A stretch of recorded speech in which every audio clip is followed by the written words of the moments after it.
अस्सलाम वालेकुम जी, कैसे आप सब लोग। उम्मीद है सब लोग खैरियत से होंगे। आज बनाएंगे मरुंडे, जो कि छोटे और बड़े सब शौक से खाते हैं। मरुंडा बनाने की कुछ टिप्स और ट्रिक्स बताऊंगी, इसलिए वीडियो को स्किप किए बगैर आखिर तक देखते रहिएगा। चलें जी, शुरू करते हैं। बिस्मिल्लाहिर्रहमानिर्रहीम। सबसे पहले 200 ग्राम चावल ले लिए हैं। ये सेला चावल हैं। 1 चम्मच नमक का शामिल करके इसमें 2 चम्मच पानी के शामिल करूंगी, ताकि नमक जो है चावलों में अच्छे से मिक्स हो जाए और चावल जो हैं अच्छे से नमी पकड़ लें।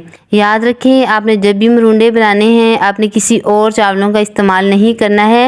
मरुंडे सिर्फ सेला चावल से बनते हैं या फिर एरीछे चावल उनसे बनते हैं। अगर आप बासमती चावल या किसी और चावल से मरुंडे बनाने की कोशिश करते हैं तो आपका टाइम और चावल दोनों ही वेस्ट होते हैं, जो कि पास्ट में मेरे बहुत दफ़ा हो चुके हैं। इसलिए आपने ये गलती नहीं करनी है। जब भी मरुंडे बनाने हैं तो आपने सेला चावल या एरीछे मोटे चावल इस्तेमाल करने हैं।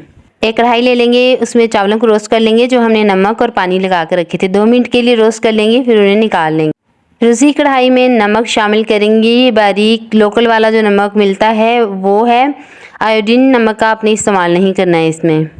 नमक मैंने शामिल कर लिया है। कुछ मेरे पास पहले का पड़ा हुआ नमक था, जिसमें मैंने पहले कुछ चीज़ें बनाई थी, वो शामिल करके इसे मैं अच्छे से गर्म कर लूँगी। नमक को अच्छे से गर्म करना है, इतना गर्म करना है कि इसमें से थोड़ी थोड़ी हीट निकलने लग जाए। नमक को गर्म करते वक्त बेशक आप फ्लेम बिल्कुल हाई रख लें। यहाँ पे देखिए नमक हमारा बिल्कुल गर्म हो चुका है। अब इसमें जो हमने चावल रोस्ट किए हैं वो शामिल कर देंगे। चावल को शामिल करने के बाद आपने फ्लेम को स्लो टू मीडियम के बीच में रख देना है, ज़्यादा तेज़ नहीं करना है, ताकि चावल के अच्छे से मुरमुरे तैयार हों। ऐसे ही चमचा हिलाते हुए इसको तब तक पकाएंगे जब तक इसके मुरमुरे बन ना जाएं। हमारी ज़ुबान में तो इसे मुरमुरे कहते हैं, कोई ज़ुबानों में इसे फुलियाँ भी कहते हैं। आप बताएं कि आपकी ज़ुबान में इसे क्या कहते हैं। मुरमुरे बिल्कुल बन चुके हैं। अब इसे निकाल लेते हैं प्लेट में और छान लेंगे। इसे अच्छे से छानेंगे, नमक बिल्कुल अलग कर देंगे। एक फ्राई पैन ले लेंगे, उसमें 1 खाने का चम्मच के करीब घी शामिल करेंगे और 100 ग्राम ताज़ा गुड़ शामिल करेंगे। अगर आपके पास थोड़ा पुराना गुड़ अच्छा सेफ पड़ा हुआ है तो आप वो भी शामिल कर सकते हैं। गुड़ शामिल करने के बाद इसकी थोड़ा सा पानी शामिल करेंगे और इसकी चाशनी सी बना लेंगे। 1 से 2 चम्मच के करीब पानी शामिल करेंगे। जैसे ही पानी शामिल करेंगे तो गुड़ बिल्कुल लिक्विड फॉर्म में आ जाएगा। तो आपने बिल्कुल फ्लेम को स्लो दम वाली फ्लेम कर देनी है, ताकि गुड़ जल ना जाए। जले हुए गुड़ का एक अलग सा फ्लेवर आता है, वो हमें नहीं चाहिए। हमें एक ताज़ा फ्रेश फ्लेवर चाहिए।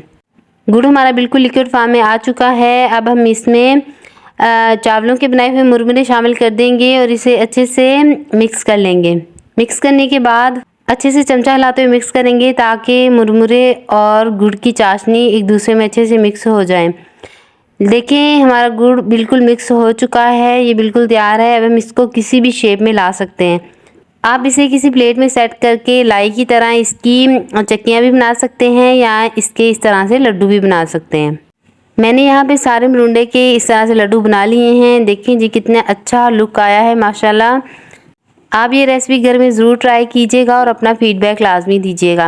वीडियो पसंद आई हो तो वीडियो को लाइक ज़रूर कीजिएगा। चैनल पे नए हैं तो चैनल को सब्सक्राइब कर दीजिएगा। मिलते हैं एक और नई रेसिपी के साथ, जब तक के लिए अल्लाह हाफिज़।